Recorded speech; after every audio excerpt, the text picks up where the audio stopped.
Alrighty, good morning guys. What are you doing? As you can see, I'm almost out of firewood. If you watched my last video, you know I have termites. My firewood has termites too. All the stuff that was drying, it all has termite holes and actually some sort of a wood boring beetle holes in it. So I refuse to bring them inside the house. I am just grabbing stuff out of this cart as I need it and putting it directly into the fire in case anybody's still alive in there. I haven't seen anything alive in it yet, but better safe than sorry, obviously. But you can see I'm getting kind of low, so you need to chop more firewood. And the other termite stuff that I got that I had to order in finally arrived, and so we need to apply that. And I need to put my trees on a timer because I was gone traveling for work this last week and I missed one watering, and the lemon tree looks like shit now from missing one watering. So I thought I would probably be able to leave them because it's the winter and, you know, the soil shouldn't evaporate a lot of moisture or whatever, just get them a good drink before I leave. But apparently that's not the case, and I need to get them on irrigation, which I'm really not complaining about because it is kind of an annoying chore to have to go out there and water them 3 times a week. So yeah, it'll be nice to have them on a timer. Speaking of which, that's exactly the kind of shit that my dad hoards. And so he had multiple timers at his house. So instead of me buying one, he is mailing one, and that should also get here this week. So I can get it all set up and like manually turn it on and get a feel for like the flow rate and how long it needs to be on and time everything. And then when his timers get here, all I have to do is hook those in. That's the plan. It's been so wet this fall and the temperatures are so high. It's up until this last month, it was literally like 80 degrees with all this wet weather, and so as you can see, all the grass is going crazy, but that also means that all of the weeds are going crazy. I have done several rounds of just picking up weeds and weeding around the property, but there are so many more, and that's pretty urgent, obviously, because I don't want the weeds to go crazy. Yeah, there's no shortage of things to do, and I'm really running out of time to do it because I'm not going to be here in a little while, so we'll just see how much I get done. Which means you have to go inside.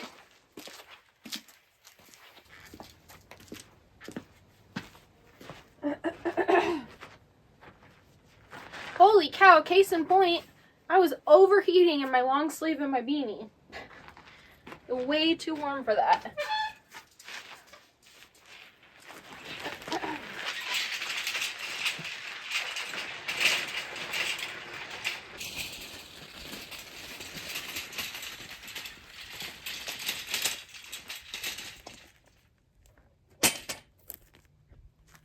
So this is the wood pile. There's kind of different areas to it. This is what I'm working from right now. But when we got a big rain, it like moved a bunch of sand and buried a bunch of it. And that's why I think that there's like crazy termites, because it was like buried in the ground. Which is not great because I put everything up off the ground on a 2x4, but then the soil just has come and buried it. So I'll show you over here. You see how everything used to be up off the ground like this, but then the soil came in and now this is buried and the dirt comes right up to it. So that's not good. But I don't know for the wood pile that I will change that, but on the actual wood pile, the stuff that I'm going to try and use, that's obviously really not good because now all of the wood that I am going to want to use is going to have termite damage. So add it to the list. The very long list of shit that needs done is I need to restack all of my wood probably. Luckily the pickets don't seem to be having that problem. The wash definitely came this way instead of this way, so it never seems to end. Once you think you have everything done and finished and put away, and then it comes back through and F's it all up for you. And this whole area here is like nothing but weeds, so it's also like really overwhelming. I'm feeling overwhelmed, I guess, is the case in point here. The moral of the story is I feel very out of energy, and therefore like I have things to do and I don't have the energy to do it. And so yeah, I don't know how to fix this energy problem. I need steroids or something. I'm just joking, kind of. That is like all cedar pickets and 2x4s and stuff that I can burn. It's not pressure treated or anything. And they obviously stack up a lot nicer. And so this is the stuff that I'm working through right now. That's all of this. And then also that pile over there is like kindling branches. And then I have started this year's pile next to it of this stuff. So branches that I'm pruning off of my willow tree and my pepper tree, because both of those trees need a significant amount of shaping. They're kind of wonky, weird sizes and shapes and go in all different directions and stuff. So I have a lot to prune off of it. I'm doing it over several years so I don't, you know, hurt the tree or anything. But yeah, so that it's just like I'm working through all of this right now so that I have space to put the new stuff that needs to dry for next year.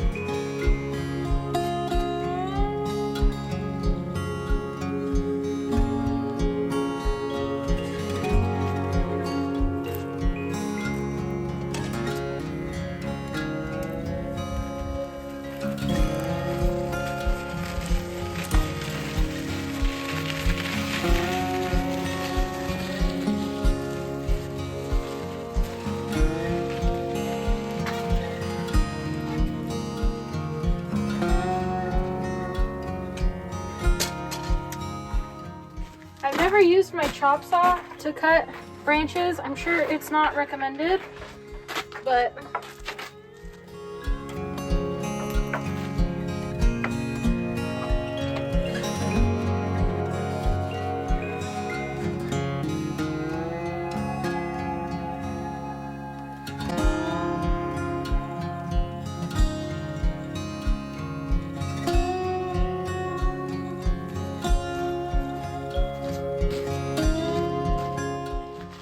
see, this branch even has mold in addition to whatever wood boring beetle that is.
One project down. If this weather holds up, this will last me a really long time, which is great. Okay, check. Next project.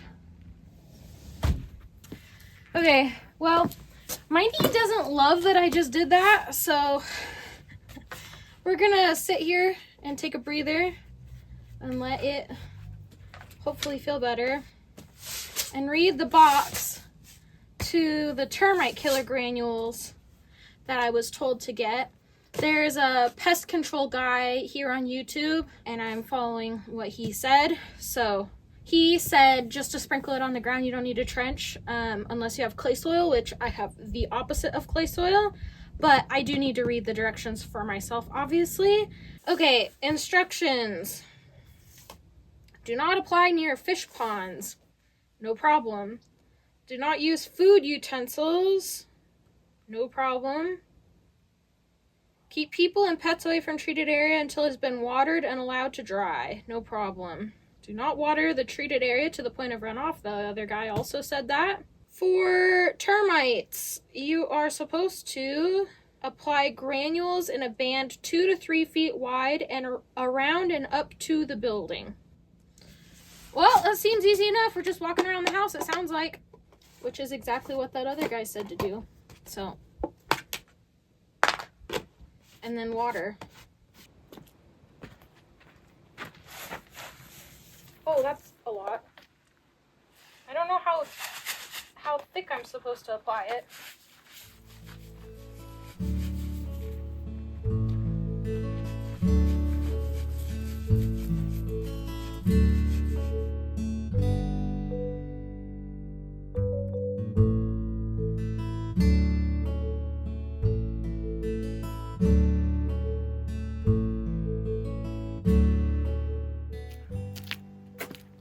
Okay, since I have a little extra, I'm going to put them in the cracks, and then I'm going to sprinkle. I think I'll have just a little bit left to be able to put out some by the wood pile, but obviously the house is more important.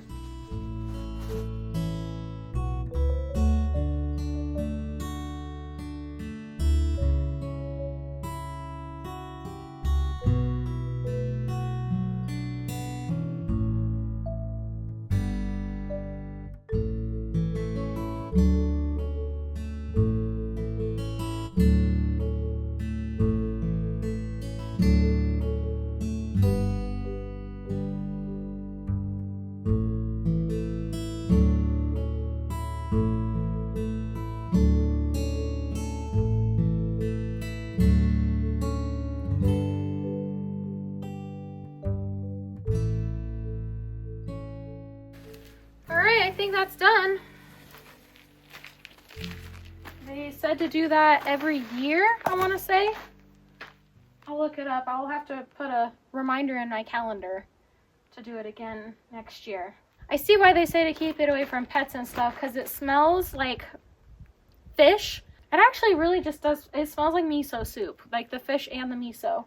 Awesome. Okay, checked one other thing off the list for the day.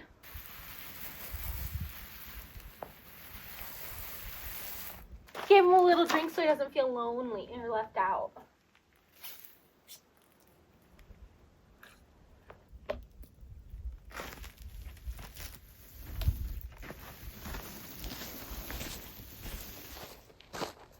Those termite granules literally smell so much like miso soup that I was craving miso soup. I just had that for lunch. But I didn't have anything in it, so I had some potato chips just to have like something physically in my tummy that wasn't just liquid. So that was a very nutritious lunch. I am going to start setting up some irrigation. I just got this drip irrigation kit from Home Depot, and all of this is going to be like permanent, like PVC buried irrigation, but I don't have everything established yet and don't know exactly. You know, once you bury something in the ground, it's going to be there for a long time. So for now, to have a quick solution and to also get a feel for everything, I'm just going to do drip irrigation.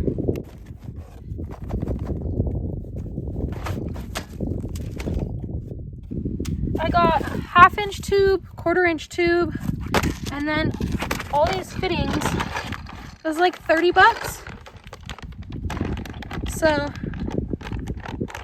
I think I'm going to try not to cut as much as I can, just so that I can reuse this in my garden whenever I get to that point. I grabbed a microphone while I was up there because I'm gonna be wandering around putting this together. You guys probably want to be able to hear me.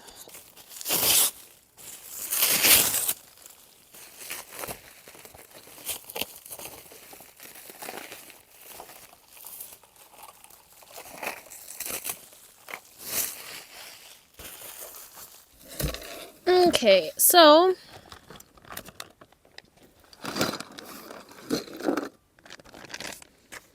that's my punching tool. That's my... oh my god, that scared the shit out of me. I was hearing the hose uncurl. So since I don't really want to cut anything, I can go ahead and do my end right away. Alright, so there's one end.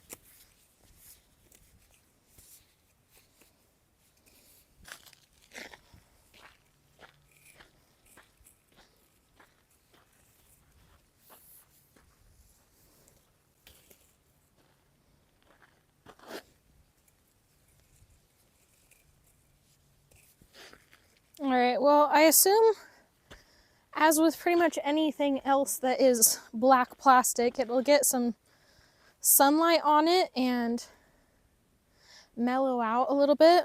Okay, what order does it want me to use this, like, backflow preventer and all that? Backflow preventer, pressure regulator, swivel adapter. Okay.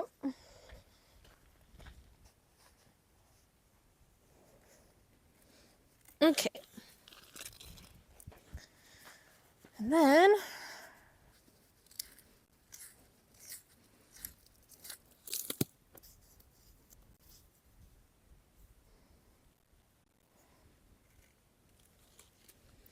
all right, well, theoretically that's all you got to do. Add some drippers and get some stakes in the ground. They didn't give me very many stakes, especially not these big ones.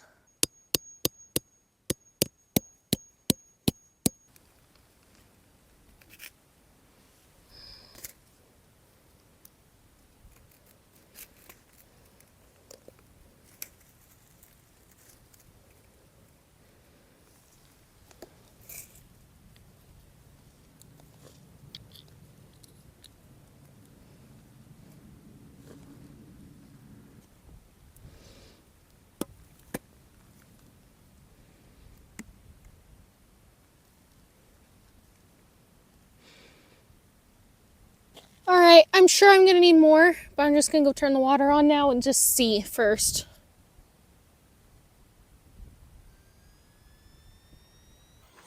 Alright, well, the end isn't leaking.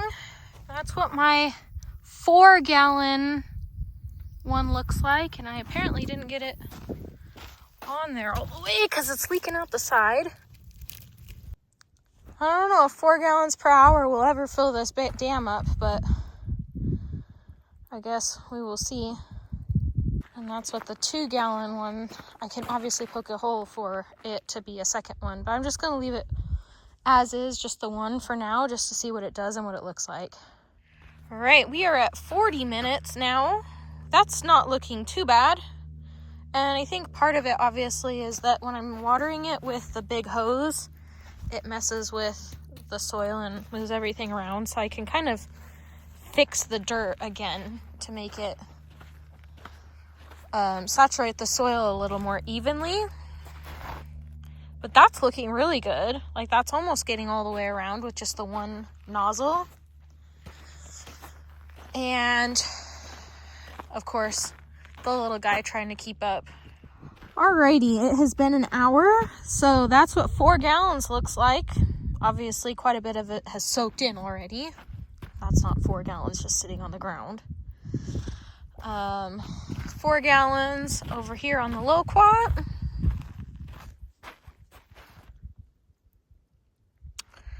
And 2 gallons over here on the lemon tree. I'm actually not sure how many gallons I'm supposed to put on a tree. I'm sure it says here over on this packaging.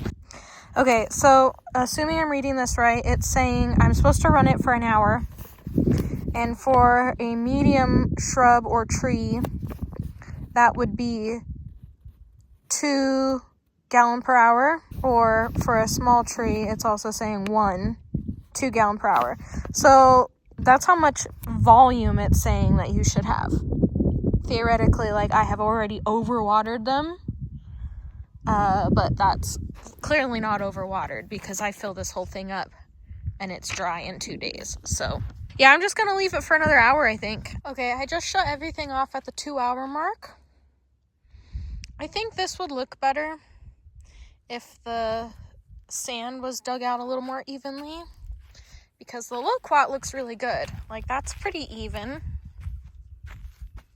I brought a hose splitter out here, so I'm going to actually take this off and put it on the hose splitter so I can keep my nozzle down here so that I can have it for all my compost piles. And also, obviously, this guy needs more water. I probably actually will just fill everybody up. So yeah, I'm just gonna hand water everybody right now, and then I think I'm going to get even bigger bubblers than this and try them out. And I might come back to these. The nice thing is that you can swap them really easily. So yeah, I'm getting a migraine, so I'm actually gonna be done with this after I get everybody watered for the day.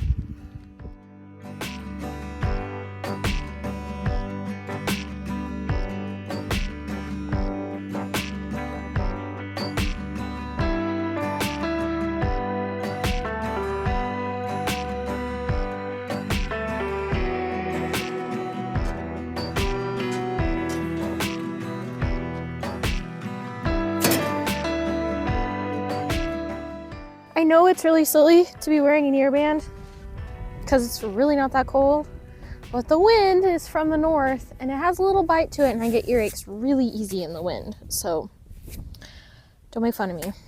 All right, so my dad's timers came, and I'm gonna put those on, but before I do that, I got the idea. So you know the sandbags that people use in floods to keep, you know, things from coming into their house or whatever. And then also you see they're called straw wattles. It's those like tubes that are filled with straw. Home Depot carries those straw wattles, but they're really expensive. And also the casing is like that plastic mesh that like bundles of oranges come in or whatever, which I don't love because it's out in the sun and it's going to deteriorate eventually, obviously. But Home Depot has a pack of 10 old coffee bags for like $10. It's not that expensive. And I thought burlap would be good because it's biodegradable, obviously. And the idea was they're ripped this way, finish ripping it so it's a long tube, and then I can fill it with sand and make my own sort of sandbag / wattle situation.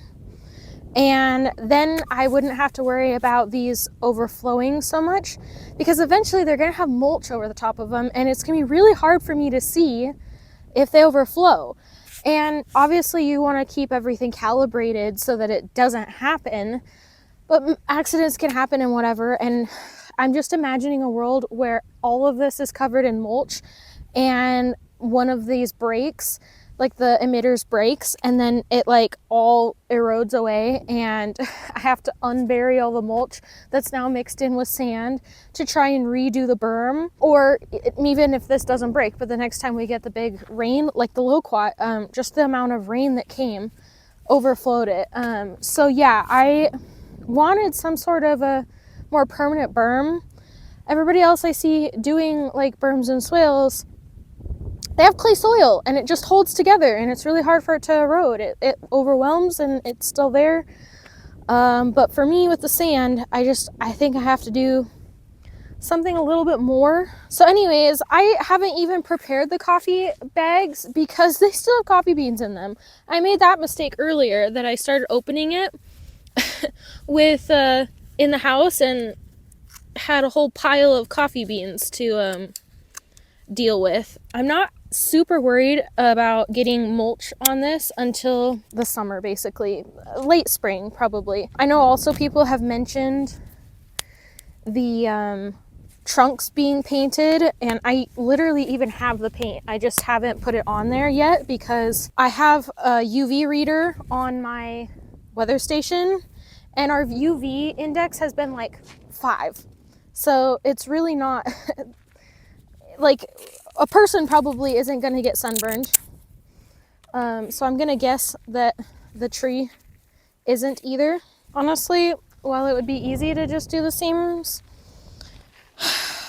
it is burlap and therefore burnable and would make good fire starters. So I think I'm just going to cut it because, man, those seams are not wanting to come out.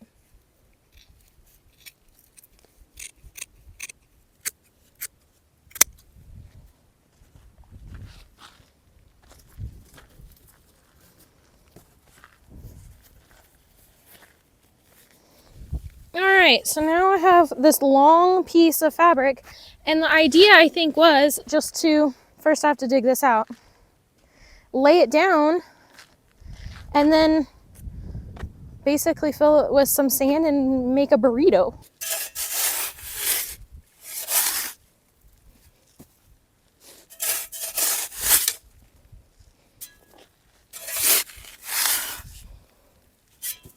I am fully aware of how like crazy overkill this is, but the water was not flowing, obviously, because it was having to go uphill, so I think this is as good a time as any to kind of correct that a little bit.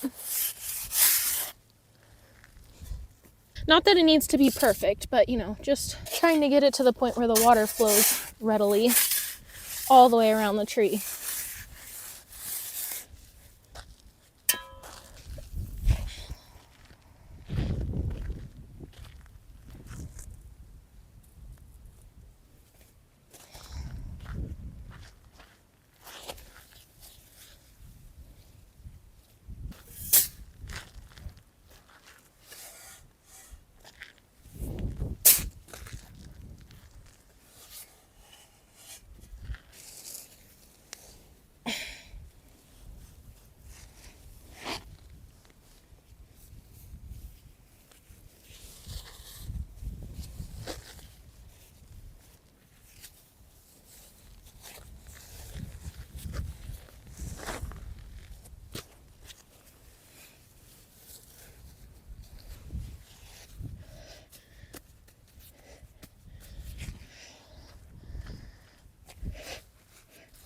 I'm pretty happy with that. I feel like that'll last.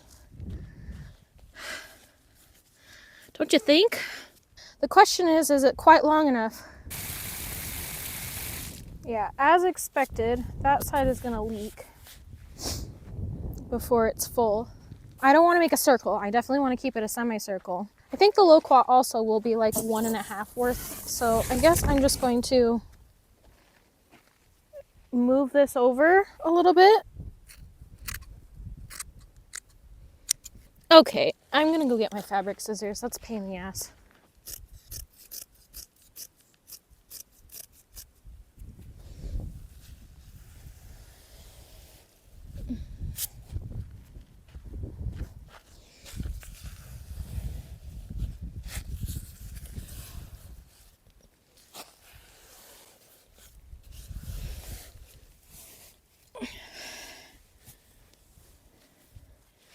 Okay, so what I have decided works best is not to put the dirt in the middle, it's to put the dirt in like the 2/3 line, because then that gives you the whole thing to be able to wrap it up.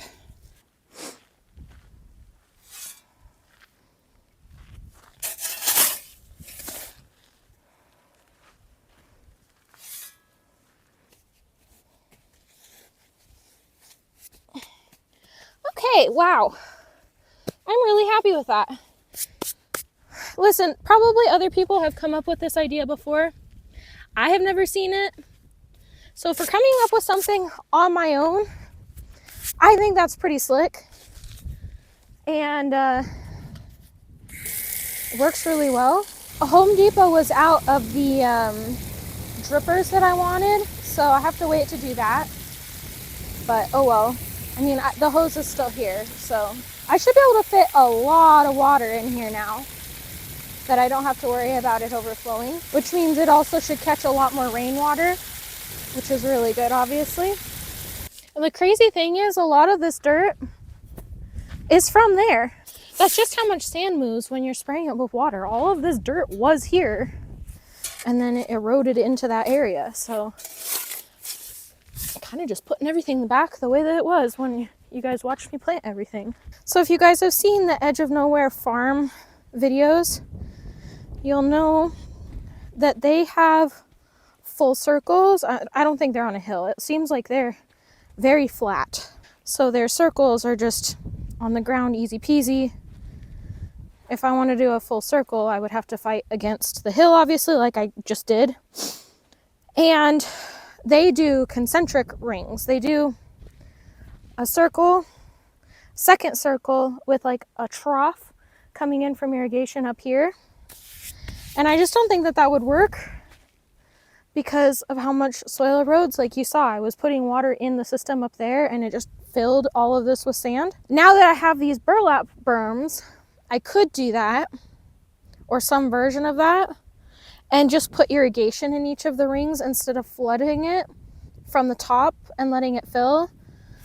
Still flood irrigation with multiple drippers, but dispersing how much water comes out into different areas so that it's still flood irrigating. It's still like filling it up right away, but it's not this giant rush of water. It's more like multiple faucets filling up the same bathtub sort of a deal. But I wouldn't have the soil erosion problem because the burlap would hold it all together, and then the multiple smaller drippers versus the one giant one. The only problem with that I haven't personally experienced yet, obviously, because these drippers have been here less than a week, but they say the drippers get mice chewing them and stuff, and I totally believe that because my car can't keep washer fluid in it because the squirrels just chew through the hose. But we'll see. I mean, the idea is not to have these tubes just snaking around on the ground. I want at least some of it buried, probably with PVC and everything for durability. But if I do go the route with like the concentric rings and the drippers and stuff, all of that would be above ground with the tubing. And I suppose I will just cross that bridge when I get to it. Now that you guys saw what I'm doing, I'm just gonna go do the other ones off camera and I will show you what I come up with when I'm done. All right, this is what we ended up with for all 3 plants.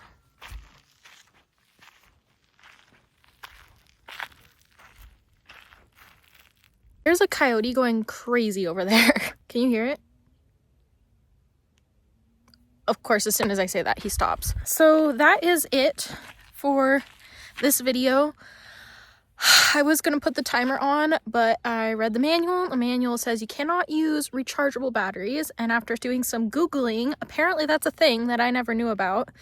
Apparently rechargeable batteries are 1.2 volts and regular like AA batteries are 1.5 volts. And apparently that makes a difference for that machine. So I have to go buy regular AA batteries for it, but that's really not that exciting, honestly. That's just screwing something into the tap. You can just take my word for it that it will work as a timer, because that's what it is. I'm going to set it to go for 2 hours every other day and see how that goes, and monitor it with the moisture meter stakes for a little while. I think that's going to be it for this video. I know we're almost at the end of the year, and people have like year-end goals and stuff, and for a little while I thought maybe I would have like 10,000 subscribers as my year-end goal, but that's definitely not going to happen.